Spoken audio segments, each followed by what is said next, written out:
Friend, welcome to Om coaching centre. आज हम पढ़ने चल रहे हैं विलियन का नेक्स्ट टॉपिक जो है परासरण दाब का नियम। परासरण दाब क्या होता है, बर्कले हार्टले विधि पढ़ चुके हैं हम।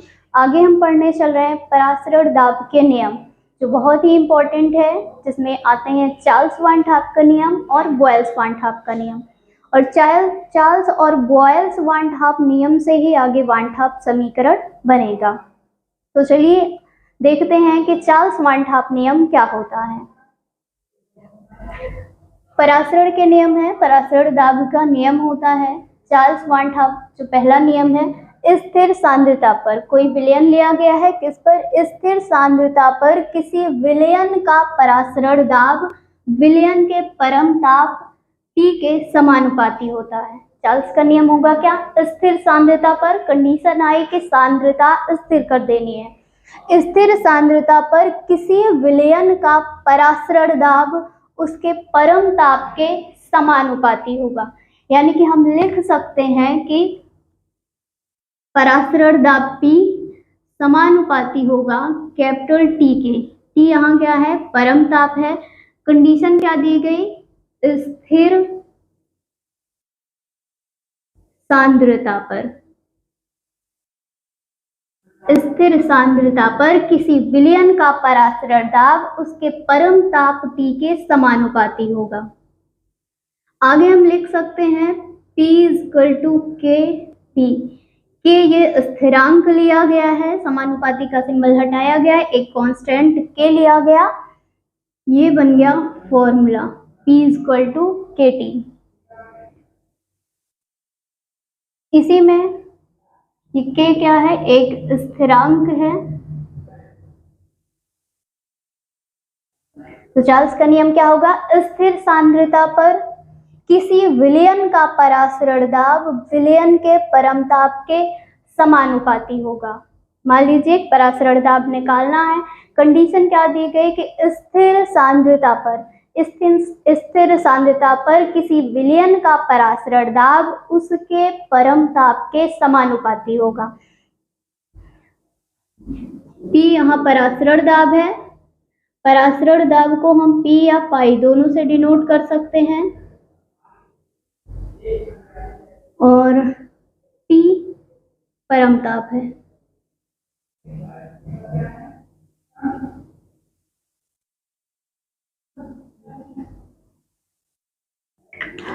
अब आगे देखते हैं कि बॉयल्स वान ठाप का नियम क्या होगा।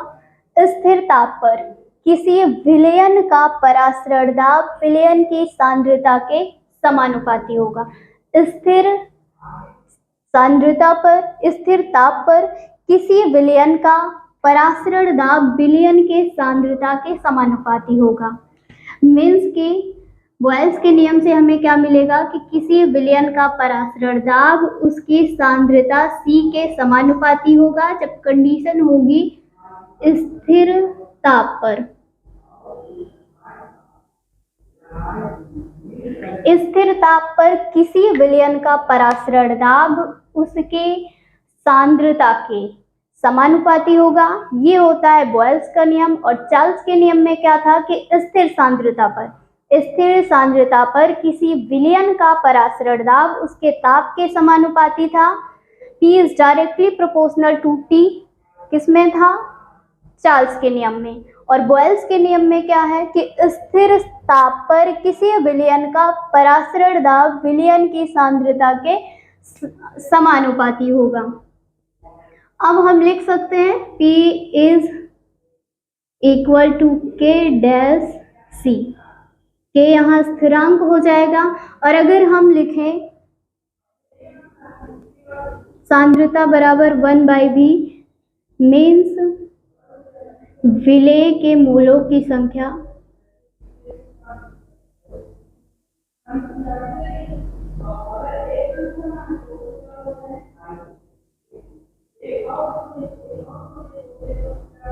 एक मोल मान ली जाए, तब 1 लीटर विलयन में विलीन विलेय के मोलों की संख्या सांद्रता बताएगी। सांद्रता में विलेय के मोलों की संख्या ली गई है 1। यहाँ हम क्या लिख सकते हैं फिर? C इक्वल टू 1/v, और यहाँ से हमें परासरण दाब का जो नियम है, बॉयल्स का नियम, से मिल जाएगा K डैश अपॉन 1/v, और हम PV बराबर लिख सकते हैं PV equal to K dash. इसे इक्वेशन सेकेंड मान लेंगे, और चार्ल्स के नियम से जो इक्वेशन मिला था उसे इक्वेशन फर्स्ट मान लेंगे। चार्ल्स का नियम था कि स्थिर सांद्रता पर किसी विलयन का परासरण दाब ताप के समानुपाती होता है, और उसी में दूसरा जो नियम आया परासरण दाब का कि स्थिर ताप पर टेम्परेचर फिक्स किया गया, टेम्परेचर को स्थिर मान लिया गया, और स्थिर ताप पर किसी विलयन का परासरण दाब उसके सांद्रता के समानुपाती होगा। दोनों में एक बार सांद्रता फिक्स की गई, स्थिर की गई, और दूसरे रूल में आता है कि उसका टेम्परेचर फिक्स किया गया। एक बार टेम्परेचर फिक्स करेंगे तो परासरण दाब और सांद्रता के बीच में रिलेशन निकलेगा, और दूसरी कंडीशन आएगी कि सांद्रता को फिक्स किया जाएगा, तब प्रेशर और टेम्परेचर के बीच में रिलेशन मिलेगा। दोनों नियम था, ये आया बॉयल्स वन हाफ का नियम, PV equal to K dash मिल गया, यानी कि परासरण दाब उसकी सांद्रता के समानुपाती होगा। जब हम सांद्रता 1/v यानी कि मोलों की संख्या 1 मान लेंगे 1 लीटर विलयन में, तब हमें मिल जाएगा C इक्वल टू 1/v, और यहाँ हम C की जगह 1/v वैल्यू रखेंगे तो हमें फॉर्मूला मिल जाएगा P equal to K dash 1/v। PV equal to K dash लिख सकते हैं, इसे इक्वेशन सेकेंड मान लिया गया। आगे अब इसी दोनों नियम को कंबाइन करने के बाद, दोनों नियम को मिलाने के बाद हमें मिलेगा वांट हाफ समीकरण, जो होता क्या है PV इक्वल टू nRT। ये इन्हीं चार्ल्स और बॉयल्स के नियम को आगे जब प्रोसीड किया जाएगा तब मिलेगा वांट हाफ का समीकरण। तो देखते हैं कि वांट हाफ का समीकरण क्या होगा।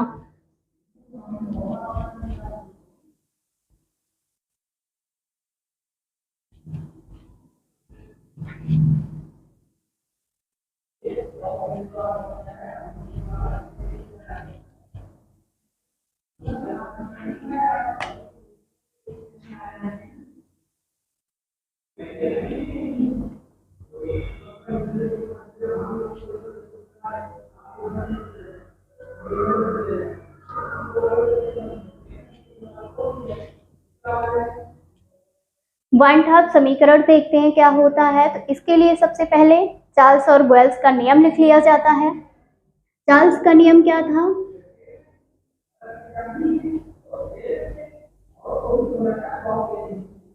चार्ल्स के नियम से मिला था P is directly proportional to T। Condition दी गई थी स्थिर सांद्रता पर। फर्स्ट हो गया। सेकेंड रूल से मिला बॉयल्स के वांट हाफ नियम से।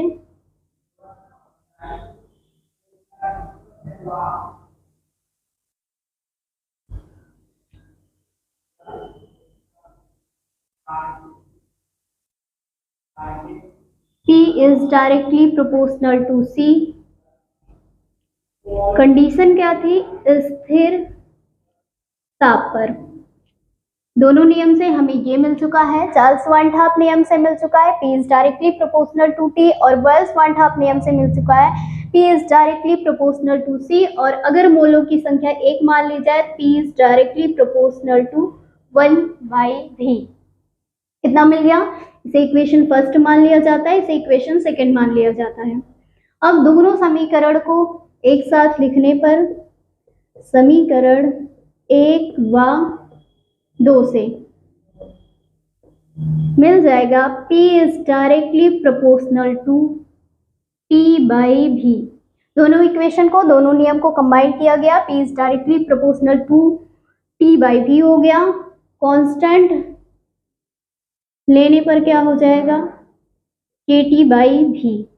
ये विलयन स्थिरांक के हो जाएगा, और इनके गुण गैस स्थिरांक के समान होते हैं। तो यहाँ हम सिमिलरिटी दिखे दोनों इक्वेशन में, इसलिए K की जगह हम R लिख सकते हैं या लिखते हैं। तो हो जाएगा P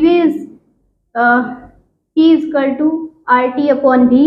यहाँ K की जगह R लिया गया है, क्यों? क्योंकि ये जो विलयन स्थिरांक होते हैं ये समान होते हैं गैस स्थिरांक के। गैस स्थिरांक R होता है, तो इक्वालिटी देखें, दोनों इक्वेशन एक समान दिखे, इसलिए हम K की जगह R रख लेते हैं और इक्वेशन क्या मिल जाता है, PV = RT। यही जो इक्वेशन मिला वन हाफ समीकरण है। और कितने मोलों के लिए मिला है? जब मोलों की संख्या 1 होगी तब वन हाफ समीकरण जो होता है PV = nRT होता है। आगे अगर इसी इक्वेशन को हमें लिखना है n मोलों की संख्या जब हो तो PV = nRT हो जाएगा। ये मिल जाएगा